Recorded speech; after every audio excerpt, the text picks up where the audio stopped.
kapag hindi mo pinatanggal, may impacted ka, so maapektuhan yung training. Okay, let's go.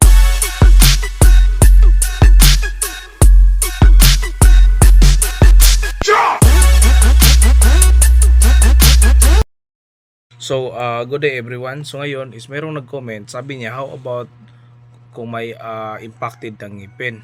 So, during PNP application is, during dental yan dental process. During dental is, i-check yan kung may impacted ba yung ngipin mo. Kapag na-find out na may impacted is, kailangan talaga yan ipatanggal. Kasi kapag may impacted yung ngipin mo, marami yung maapektuhan ba, like during training. Dahil sa training talaga is hindi yan basta-basta ang training.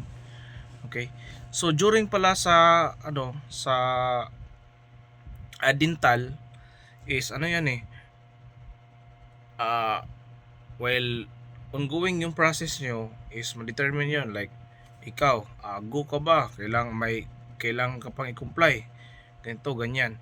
So kung ma-find out is kailangan mo talang i-comply kasi kasama yan sa recruitment process.